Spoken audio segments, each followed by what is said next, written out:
పెద్దల కష్టాలు కన్నీళ్లు పంచుకోవడానికి ఒక రోజు ఉండాలని ఐక్యరాజ్య సమితి వయోవృద్ధుల దినోత్సవాన్ని ప్రకటించింది. మారిన పరిస్థితుల్లో వయసు పెరుగుతుంటే ఆందోళన కలుగుతుందని రాష్ట్ర పంచాయతీరాజ్ శాఖ మంత్రి సీతక్క అన్నారు. మీ సేవ కేంద్రాల ద్వారా ఫిర్యాదులు చేసుకునే వ్యవస్థను ప్రారంభించిన మంత్రి సీతక్క మాట్లాడుతూ, ఇకపై కలెక్టరేట్లు, ఆర్టీఓ కార్యాలయాలకు వెళ్లకుండానే మీ సేవ కేంద్రాల ద్వారా వయోవృద్ధులు ఫిర్యాదులు చేసుకున్న వెసులుబాటు కల్పించిన తెలంగాణ ప్రభుత్వం దేశంలోనే మొట్టమొదటిసారిగా ఈ విధానాన్ని అమలు పరుస్తున్న తెలంగాణ ప్రభుత్వం అన్నారు. దృష్టికి తీసుకొచ్చారు.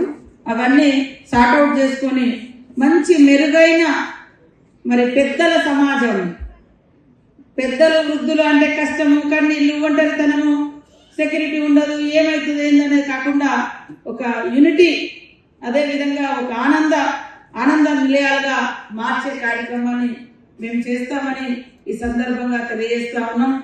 ఈసారి మనం కూడా వారం రోజులు నాకు చాలా సంతోషం అనిపించింది. ఇప్పుడు పెద్దలు ఇక్కడ ఇద్దరు డాన్స్ చేస్తుంటే అలా ఎప్పుడు ఆనందంగా మీరు ఉండాలి.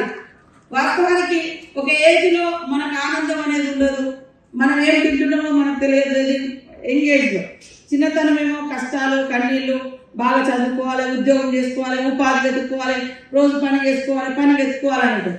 ఈ లోపు పెళ్లిళ్ళు అయితే పిల్లలైన తర్వాత వాళ్ళ మీద దృష్టి పెట్టి వాళ్ళని సాగడం, వాళ్ళని పెంచడం, పెద్ద చేయడం, వాళ్ళకి మళ్ళీ పిల్లలు పుడితే వాళ్ళని చూడడం, ఆ తర్వాత మనం అలసటకు వచ్చేస్తాం. అయిపోయిన తర్వాత వాళ్ళ పని అయిపోయిందని వాళ్ళు మనం పక్కన పెట్టేస్తాం. ఇట్లాంటివన్నీ కూడా చూస్తా ఉన్నాం, బాధ అనిపిస్తుంది. నేను కూడా చాలా సంవత్సరాలు మన దగ్గర వరంగల్ ఒక ఆశ్రమం ఉంటే చాలాసార్లు పోయినప్పుడు నేను పోయేదేమో ఒక ఉద్యమకారుని తల్లి అందులో ఉంటే పోయేది ఎక్కువ. ఆయన అడవిలో ఉండే, నేను రెగ్యులర్గా 8 సంవత్సరాలు చేస్తున్నా అంటే ఆశ్రమం, నేను ఎమ్మెల్యేలు ఉన్నప్పుడు. కానీ పక్కన అందరూ పాపము కొడుకులు, బిడ్డలు అందరూ ఉండి వదిలేసిపోయిన వాళ్ళు కనపడేది. వాళ్ళతోటి చాలా గంటలు మాట్లాడే వచ్చేటోళ్ళు.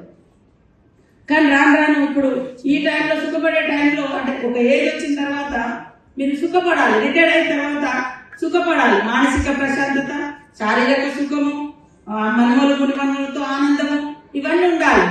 కానీ ఈ దశలో ఒక నిరాదరణ, ఒక ఒంటరితనం, అందరూ ఉండి కూడా మమ్మల్ని పట్టించుకోవట్లేదు అనేటువంటి బాధ.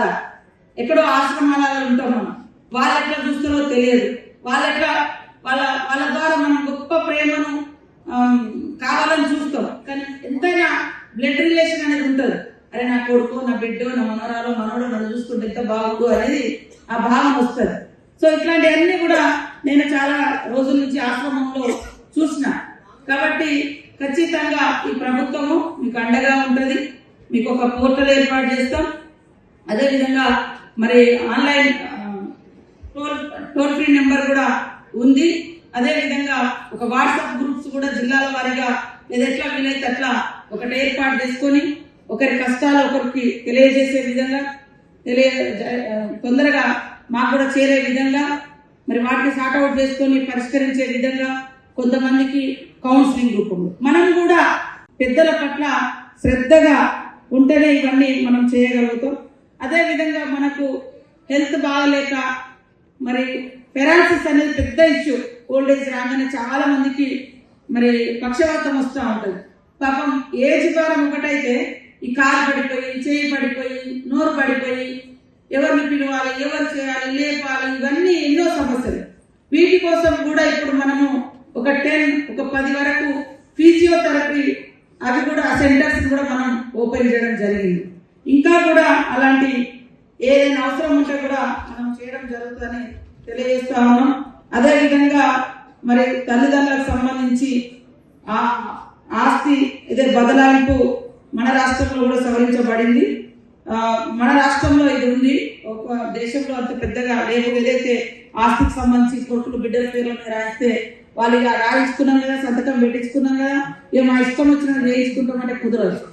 అది ఖచ్చితంగా మీరు వద్దనుకుంటే వద్దు, మీరు ఇవ్వాలనుకుంటే ఇవ్వాలి. కానీ వాస్తవానికి తల్లిదండ్రుల ప్రేమ ఉంటుంది. కొడుకులు ఎంత కర్కశంగా ఉన్నా, బిడ్డలు ఎంత నిరాదరణ చేసినా, అయ్యో పోనీలే కన్నపేరు కదా అని ఈ మమకారం అనేది తల్లిదండ్రులకే ఉంటుంది.